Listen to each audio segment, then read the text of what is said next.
Hey y'all, my name is Christian. I'm a millennial, and this is the Millennial Mind. Millennials get a bad rap for being lazy, non productive members of society. We also get told that our opinions are warped and don't matter. This podcast is designed to express a point of view on the world as a whole, but from a millennial's perspective. I will talk about love, current events, pretty much everything that comes to mind. Come join me on this journey on speaking my mind, and I would love for you to speak your mind as well.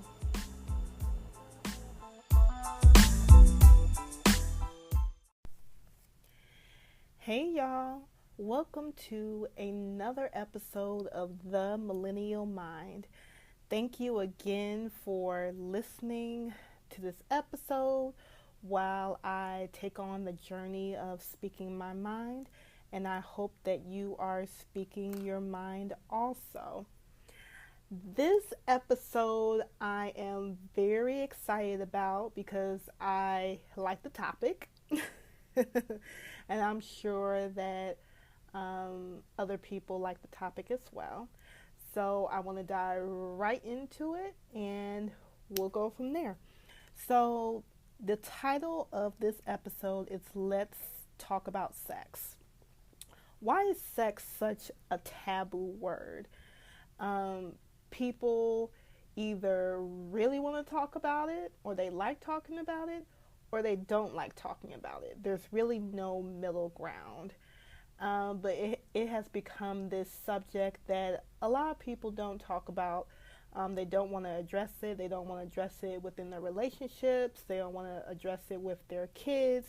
It's just something that seems to be a topic that a lot of people don't like to touch, which is weird because God created it. He created sex and He ordained it to be between a husband and wife. He intended it not just for procreation, meaning having kids or basically just having kids, but He also created it for us to enjoy it. We're supposed to enjoy sex. We're supposed to enjoy the topic of it, talking about it, participating in it. It's supposed to be a fun activity. But over the years, sex has been a topic of shame, especially for women. And I have an example. For example, when men have sex with multiple women, it's a notch on their belt. You know, when men talk about having sex with multiple women, they get the high fives, the wink and the gun, the pat on the back. They're seen as studs. Whereas on the other hand, when women have sex with multiple men, they're considered to be hoes. So that has always been the connotation when women not only have sex with multiple men, but when they express themselves sexually as sexual beings, they're considered to be as hoes. Women's bodies have seemed to always be under scrutiny. From the way we dress, to the way we have sex, to the way we have children. And I'm going to break each one of those parts down. Pertaining to the way we dress, we're often told as young women, don't dress like that or you'll attract the wrong type of man. Or my dad used to tell me, don't dress like that because you may cause a man to sin. Especially when I was dating my husband, I wore and still do wear figure hugging dresses or clothes because I like clothes that complement my shape just like any other woman would. I remember my dad telling me, like, oh, Christian, you shouldn't wear that because you're going to have that man to lust. Clearly, for a man, it doesn't take much for a man to lust, apparently. Because my husband, first of all, he loved me as a person and still does love me as a person. So it wasn't so much on the outside for him. But it seems like men, they lust whether you have on clothes and you're fully covered or whether you're completely naked. It doesn't matter. But I was taught from a young age, that I need to change what I do in order to appease the man. Pertaining to the way we have sex, women, if we like kinkier sex, like S&M, we're looked down upon. Or if we have a higher sex drive, we're looked down upon. And I want to touch on this sex drive for a minute. This is most often the case with women being looked down upon for having higher sex drive. It's because for the most part, women have the lower sex drive compared to the man. If you will do a survey of most women, you will see that most women, they don't have a higher sex drive. Their husbands or their partners have the higher sex drive. So when you meet a woman, or when you come in contact with a woman that has a higher sex drive, it's a little bit like, whoa, what's going on? That's not the norm. So as a result, those type of women are looked down upon. And pertaining to the way we have children, women don't have control, or they're trying to develop ways where women don't have control over our bodies as to the method we use to make the decision as to whether or not we want children. So, of course, there's the whole abortion thing where conservative Republicans, don't want there to be any government funding for women who have abortions. And, of course, there's different reasons for why women have abortions. One, they may not want the child, or they may not be ready for a child. Two, their life may be affected, meaning that they may be near death's door if they don't eliminate the pregnancy. Or three, maybe they got raped. And they do not want the product of that rape. For me, as far as abortion is concerned, I'm pro-life concerning myself. So I don't see myself getting an abortion unless, I'm near death's door, or if I got raped, God forbid. But at the same time, I'm pro-choice as far as everyone else is concerned, because I feel like women should have the right to choose what they want to do with their bodies. I mean, there are some individuals, like I have family members who believe that birth control is abortion. Me, I believe in birth control, okay? Like currently I have an IUD, and if you don't know what an IUD is, that is a small device that is inserted into your uterus that either A, prevents the sperm from fertilizing with the egg, or B, if the sperm has already fertilized with the egg, then it eliminates that fertilized, I guess it will be an embryo at that point. So some people believe that that's abortion. I don't think it's abortion because, of course, I have one. And, if I was popping out kids just for the heck of it and nobody's going to help me take care of them, that's up to and including the government. So I do what I want to do as far as birth control is concerned. If nobody's going to help me take care of these kids and donate to the Christians Kids Foundation, then I don't want to hear nobody telling me how, I should or what method I should use in order to prevent myself from having kids. I don't want to hear it. That's just me. So there's all that, okay? And then another factor that we need to take into account is how we were raised. So from a young age, I was told not to have sex.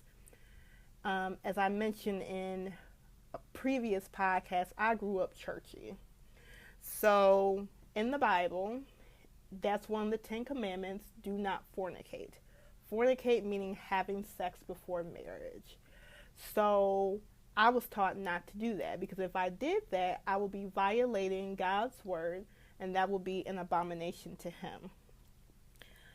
From that point on, I believe I struggled with my sexuality and my view of myself as a sexual being, because I was told so much over and over again not to have sex, that when it came time for me to have sex, I was like, okay, what do I do?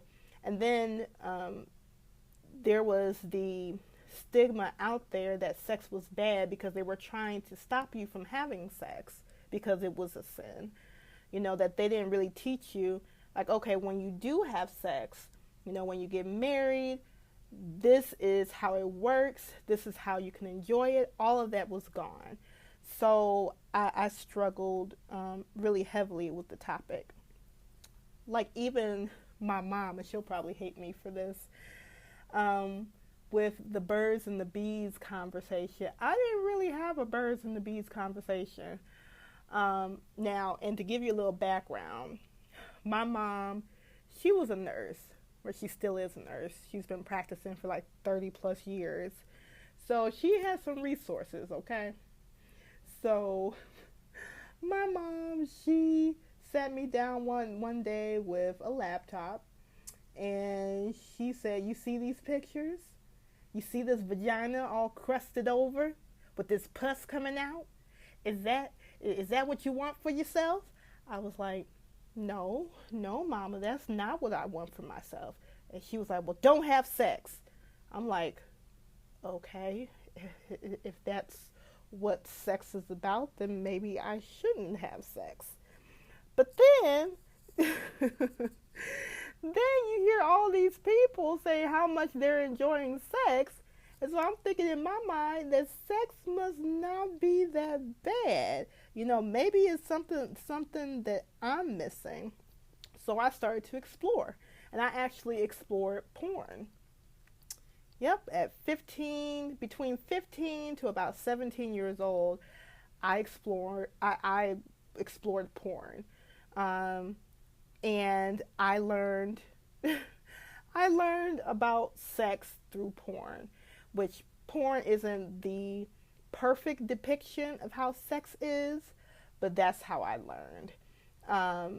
And I wish that my mom could have sat me down and, you know, explained the anatomy of a woman, a man with me, and explained the process of sex to me, so that I could fully understand, not want to explore other avenues in order to try to fill in any gaps.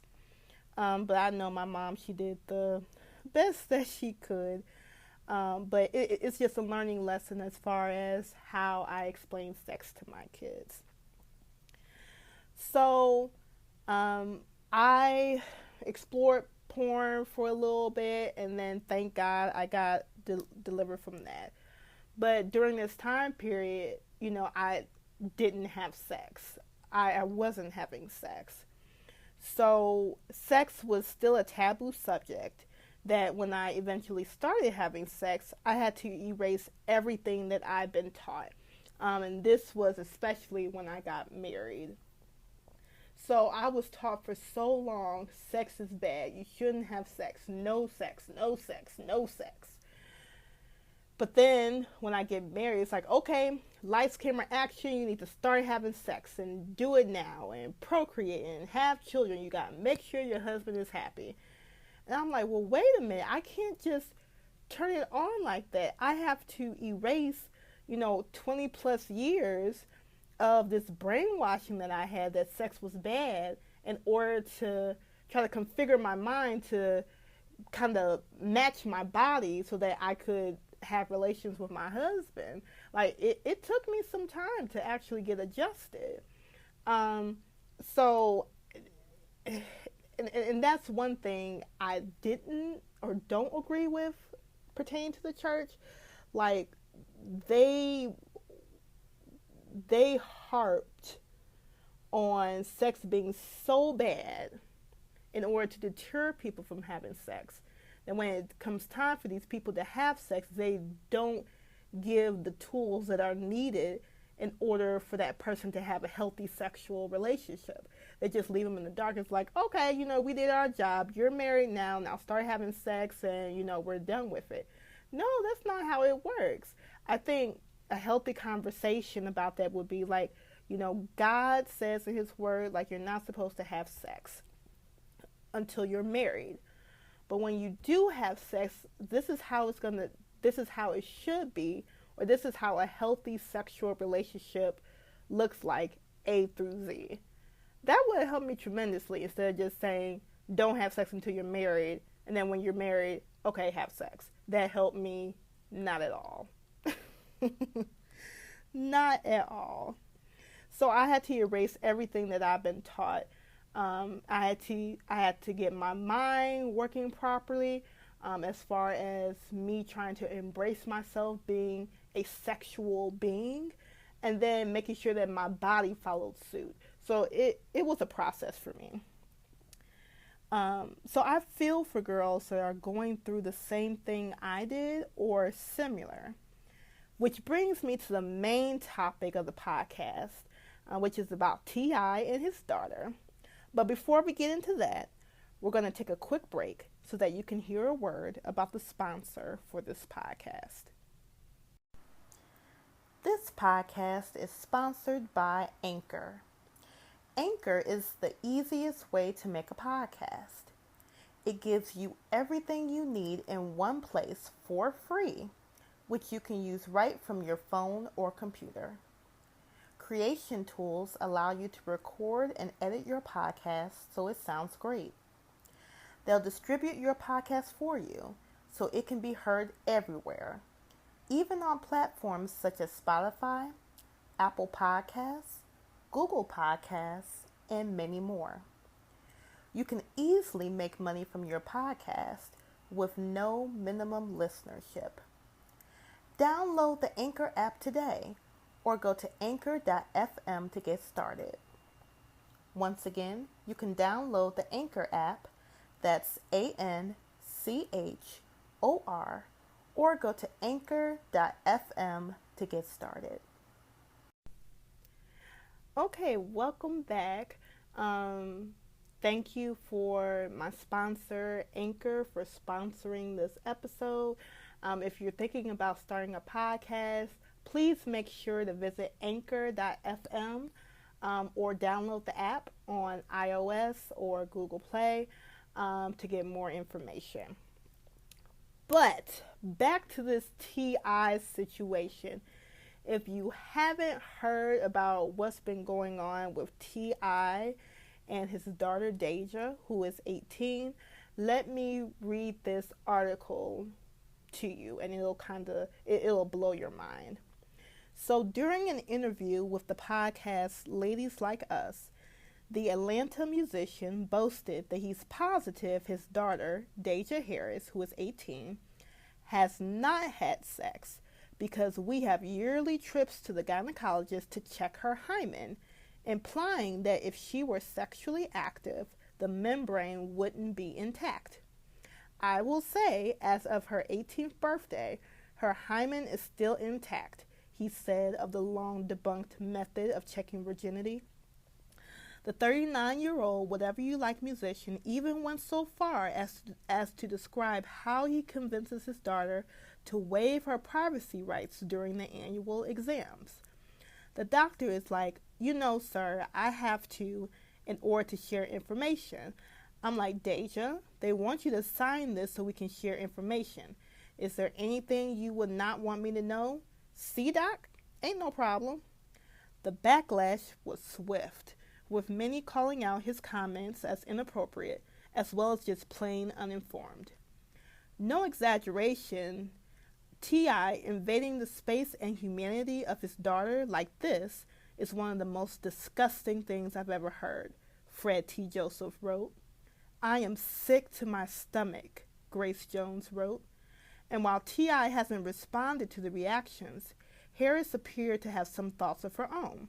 She liked comments describing her father's comments as possessive, disgusting, and controlling, as the Shade Room points out. Critics said the comments sent all sorts of wrong messages. Sex shaming and sex negativity combined with lack of boundaries obscures lessons about giving and obtaining consent. This normalizes an invasiveness that makes affirmative consent an alien concept, wrote writer Wanjuki, adding, "It all looks very coercive. Why is the dad there when talking about consenting to giving information?" In a lengthy Twitter thread, Dr. Jen Gunter, the author of the Vagina Bible, who's casually known as Twitter's gynecologist, sought to clear up the underlying misconceptions around hymens and virginity. The hymen is no virginity indicator. 50% of sexually active teens do not have a disrupted hymen. The hymen is often very flexible, she wrote. Even Planned Parenthood piled on, "I don't know who needs to hear this, but virginity is a made-up social construct, and it has absolutely nothing to do with your hymen," the organization tweeted. "A virgin is someone who's never had sex, but sex means different things to different people, so virginity does too. Whatever you believe, the fact is you can't tell if someone's had sex by checking their hymen." In the interview, T.I. was also asked whether his 15-year-old son gets the same level of scrutiny as his daughter when it comes to his sexual activity. The answer, he said, was no. "I will definitely feel different about a boy than I will about a girl." Whoa. So I took that excerpt from the New York Post, and I posted the link to the article on the Facebook page, so make sure you follow the Millennial Mind on Facebook. When I heard about this, I was sick to my stomach. Why does T.I. think this is okay? Why does T.I. think that it is okay to go with his 18-year-old daughter, by the way, to the gynecologist to make sure that she's not having sex? First of all, now, and you know what, let me back up. I can see why he wants to protect his daughter. Maybe he wants to protect his daughter from STDs, from unwanted pregnancies. You know, I can see that. But, B-U-T, but she's 18, so she's grown. She can do what she wants with her own body. And then two, a hymen isn't a good indicator of sex activity, nor is vaginal elasticity. So, first of all, shout out to Melissa Fredericks, Mrs. Kev on Stage, who had the month of October dedicated to women's health. This is something that I learned during her podcast episodes during that month. Hymen is not the indicator to see whether or not you've had sex. Like, your hymen could still be intact even if you're sexually active, or the opposite. It could break and you never had sex before. It just depends on your body. So for him to say like, "Oh yeah, you know, my daughter's hymen is intact, so that means she's not having sex," T.I. is clearly unlearned about women's health. Okay? And what kills me about this also is that he only does this for his daughter, but not his son. So his son is at the age where he could potentially be sexually active, but does he check to see whether or not, you know, his son is having sex?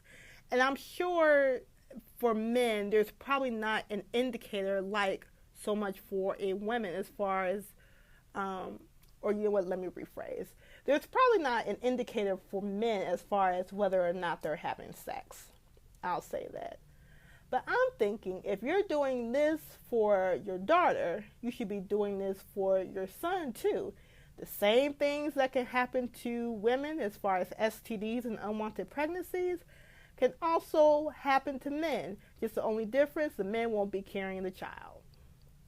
Okay? So, and this goes back to what I was saying about there being shame when it comes to sex for women.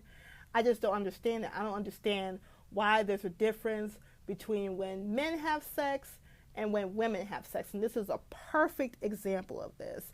And it seems like Deja was not here for it either, because as the article was saying, she was liking comments in which people were saying that T.I. was being possessive and controlling over his daughter's health. That is crazy. Now, my dad, he's never done that. Thank God. Thank God he's never done that. So this has gone completely far. So it's not, and it's not only the fact that he goes with her to these appointments, but that he's bragging about it and broadcasted it over the public, over like national. It's for the nation to hear. So not only is Deja probably embarrassed that her dad is coming to her gynecologist appointments to see her little hoo-ha being held open, being, pushed wide open, but now she's hearing her dad telling her personal business out there for the world to see. And so now when she comes in contact with people, that's the stigma they're gonna put with her. Like, oh yeah, she's a virgin. She's not having sex. Her hymen is still intact, or whatever they may say. And whether she's a virgin or not, that's her personal business. The girl is 18. She could do whatever she want to do. So with T.I. doing this, and I'm sure he's not the only man that is doing this, as disgusting as it is, I'm sure he's not the only one. What does this do for our young girls, for our daughters? First, it promotes a lack of trust. So maybe Deja told her father, like, no, I'm not having sex.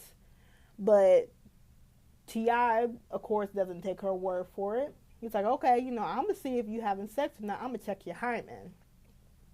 So now we're promoting no trust. Which, if there's no trust, there's no relationship. It promotes fear. So Deja may have a fear of making a mistake. What if she had sex in the spur of a moment and her, let's say hypothetically, her hymen was not intact and her father found out? I'm sure he will be upset. So it would promote fear in her of making a mistake, because then her dad is going to find out and flip out. And then may tell everybody about that mistake. We don't know. It promotes body shaming and self-shaming. So what if, and let's say that Deja is a virgin, okay? Let's say that she is a virgin.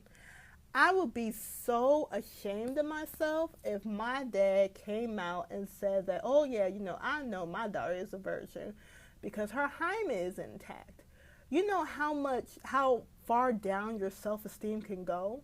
Because not only do you have to go through that of somebody publicly telling your business, but people taking that business and kind of shoving it in your face negatively.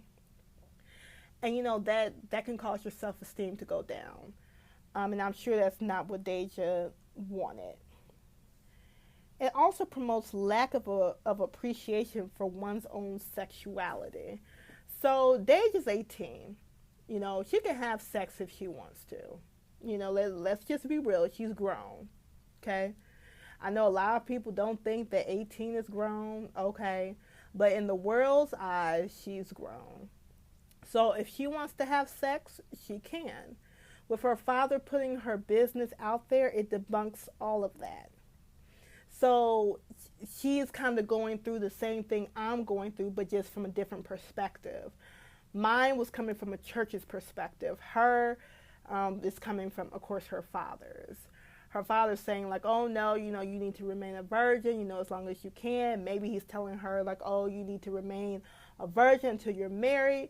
So she's getting all of these teachings that are embedded into her brain, and to the point where when she starts having sex, she's going to have to unravel all of that. And that's going to take some time. That's going to take some time and some prayer and probably some fasting. I'm just saying. Like it's not easy to unravel everything you've been taught. It takes some time. So what can we do to help with this? What can we do to help our young girls in this area with appreciating their sexuality and not being ashamed of sex? We educate. educate, educate, educate. And that's something that I'm trying to do. Um, like I was saying, Melissa Frederick, she had a really good podcast, or a month full of podcasts in which she talked about women's health. So if you haven't listened to her podcast, download the Love Hour on Apple Podcasts or on YouTube or Spotify, and listen to the podcast from October alone, and educate yourself on your body, and sex as a whole, okay? Because that's the only way we can help our young girls, by educating ourselves and then spreading that knowledge to other women and other girls. I think that's the only way we can combat this issue. But when I saw this pop up on my Facebook with T.I. and his daughter, I feel for Deja. I really do, because I know that this is a humiliating time for her. And for her father to do that is disgusting, and it made me sick to my stomach. And I hope he learns from this backlash and issues out some kind of apology, not only to the public for blasting out his daughter, but especially to his daughter, because his daughter deserves at least that. So that's all I have for you guys today. Thank you again for listening.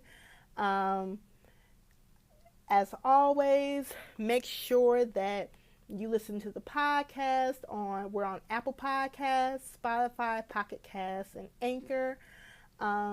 If you have any comments or topic ideas, make sure to email me at mindofmillennials@gmail.com. You can also send me those comments and topic ideas. You can actually put it on the Facebook page, The Millennial Mind. So make sure you like the page. And as always, I try to leave with a quote. And this is something that you all could think about. You took away my worth, my privacy, my energy, my time, my safety, my intimacy, my confidence, my own voice, until today. I love that quote. So thank you guys so much for listening. And until next week, I look forward to seeing you guys soon.